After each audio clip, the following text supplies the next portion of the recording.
সে কি গাছে গাছে একে মিলে যায়? ওই গাছের ভিতরে থাকে, দূর থেকে মনে হয় গাছটা হয়ে গেছে নীল, এরকম মনে হয় না? তাহলে তো কি হচ্ছে, ওটা তো গাছ থেকে আলাদা থাকে। কিন্তু যারা পুরাকা বলি তারা ভাবে কি আমরা ভগবান হয়ে যাবো। যারা সাজুজ মুক্তি লাভ করতে চায় তারা ভাবে কি আমরা ভগবান হয়ে গেছি। আচ্ছা, যেমন ধরুন দূর থেকে যদি একটা খেকশিয়াল বনের মধ্যে ঢোকে, দূর থেকে মনে হয় যেন খেকশিয়ালটা বন হয়ে গেছে, এটা মনে হয় না? আসলে কি বন হয়ে যাচ্ছে? ওই বনের ভিতরে আলাদা থাকে না?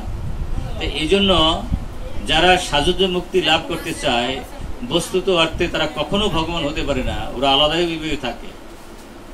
কিন্তু যারা একটু অল্প বুদ্ধি সম্পন্ন, যারা নির্বিশেষবাদী, যারা এই এই মার্গের সাধন ভজন করে, তারা ভাবে কি তারা ভগবান হয়ে গেছে। হ্যাঁ, এটা ভগবান হয়ে গেছে, এটা নির্বোধিত মাত্র।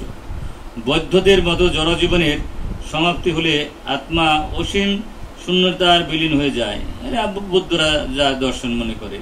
কিন্তু বস্তুত অর্থে সেই সময় ব্যাপারটা দরকার ছিল বুদ্ধ ধর্ম, কারণ সে সময় বলি এমনভাবে চলল না, বুঝছেন? জিব্বার লালসে পাঠা বলি আর ছাগল বলি, তারপরে গরু বলি দিতে আরম্ভ করলো, বুঝছেন? বুড়ো বুড়ো গরু।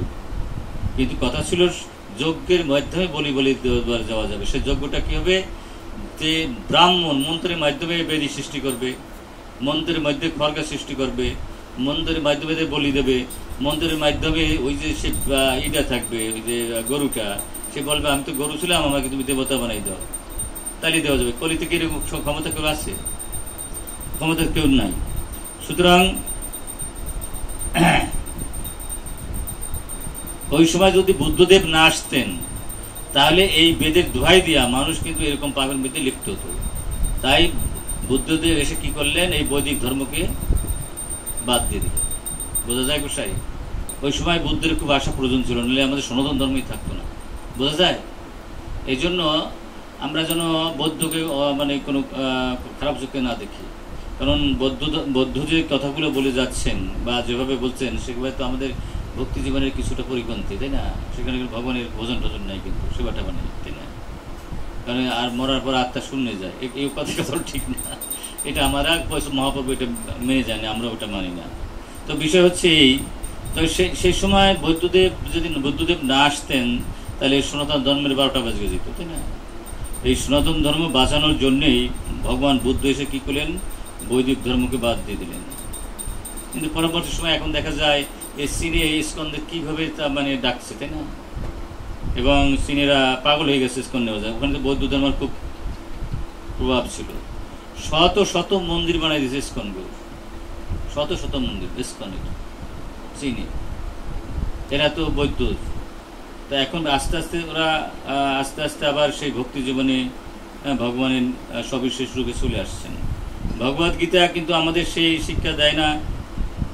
কি শিক্ষা? যে মরার পর আত্মা শূন্য হয়ে যায়, শিক্ষা ভগবদ গীতা দেয় না। এই জড় জীবন সমাপ্তি হওয়ার পরে আমাদের প্রকৃত জীবন শুরু হয়। আসলে তাই, এই যে জীবনটা আমাদের 100 বছর 80 বছর, তাই না? মরার পরে আমরা তো কোটি কোটি বছর থাকবো, কোটি কোটি বছর, তখন তো জীবন শুরু হয়ে যাবে। এই জীবনে কষ্ট টষ্ট পুলিতে ঝরলে 2টা পিটান দেয় না, এরকম মরার পর হবে শাস্তি। মরার পর শাস্তি হবে, তুমি নরকে যাবা না গোলক বৃন্দাবনে যাবা, তুমি বৈকুণ্ঠে যাবা না জনলোক মানল তখন না তুমি নরকে যাবা, সেটা মরার পর বিচার হবে। এই জন্য বস্তুত অর্থে মরার পরেই আমাদের জীবনের শুরু। এই জীবনে যেটুকু কষ্ট বা দুঃখ পাই বা সুখ পাই, এটা তো চোখের টিবলির মতো, কিন্তু মরার পরে আমার কোটি কোটি বছর ওখানে থাকতে হবে, সেখানে হবে আসল জীবন। এই জড়জাগতিক জীবনধারার পরিবেশিত করতে হবে, সেই কথাটি জানাই স্থূল জড়বাদীর পক্ষে যথেষ্ট। আমরা যারা সাধারণ জীব, আমাদের এই তত্ত্ব ভিতরে জানতে পারবো না, জানা উচিত না, আর বোঝাও উচিত না, আর বুঝতেও পারবো না। আমাদের করা উচিত কি, এই যে স্থূল দেহ পেয়েছি, এই যে জেলখানে আছি, তিতাব জ্বালায় জ্বলছি, জন্ম মৃত্যু জড়াবাদীতে জ্বলছি, এর থাকে আমরা কিভাবে মুক্তি পাবো সেই চিন্তা থাকা উচিত। যদি আমরা এই চিন্তাতে থাকতে পারি যে ভগবান ছাড়া দ্বিতীয় বস্তু নয়, সবই ভগবানময়, সব জায়গায় ভগবান আছে, অনলে অলিলে ভূতরে সলিলে জ্বরে অজরে চিন্ময়, সব জায়গায় ভগবান আছে, এর নাম ব্রহ্মস্থিতি। যদি এই ব্রহ্মস্থিতি থাকে, মৃত্যুর সময় কিন্তু ভগবানের কথা স্মরণ থাকবে। আর ব্রহ্মস্থিতি না হইলে আমাদের ভগবানের সময় মনে থাকবে না, ছেলের কথা, মায়ের কথা, পুরার কথা, ঘরের কথা, মন্দিরের কথা, বিল্ডিংয়ের কথা মনে পড়বে, নাকি বলবো? আর যদি ব্রহ্মস্থিতি হয় তাহলে ভগবানের কথা মনে থাকবে। আর যদি ভগবানের কথা মনে থাকে তাহলে আমরা মুক্তি লাভ করবো নাকি?